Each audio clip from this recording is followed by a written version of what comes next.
নমস্কার, দেখছেন বাংলাহান প্রেজেন্স বোধন 2025।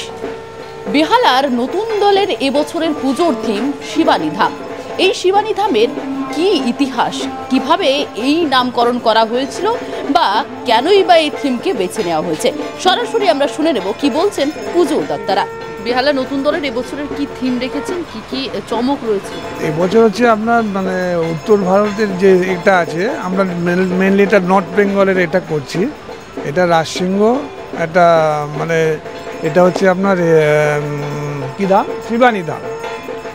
শিবানী ধামে এটা খ্যাত হয়েছে। আর এটা আমরা রাজসিংহ ছিল, রাজসিংহ রাজত্ব করতে করতে এসে ওনার মন্দিরটা তৈরি করেন, যেটা হচ্ছে শিব মন্দির ছিল ওনার ওয়াইফের অনুরোধে।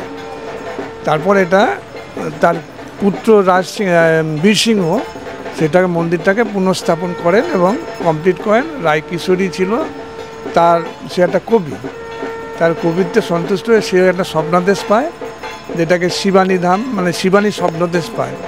তারপরে ওটা শিবানী ধাম মানে একটা মন্দির প্রতিষ্ঠা করেন। সেই থেকে এখানে শিব এবং দুর্গার মানে শিবানীর পুজো হয়। দুর্গা মানে শিবানী, এটাই হচ্ছে আমাদের থিম।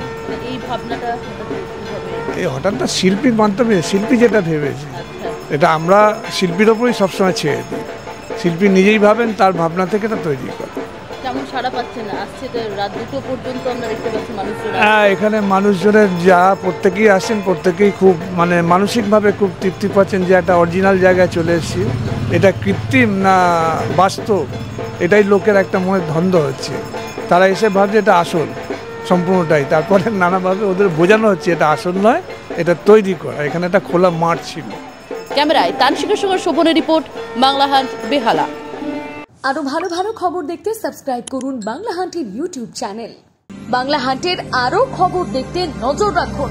বাংলা খবর মানেই বাংলাহান্ট।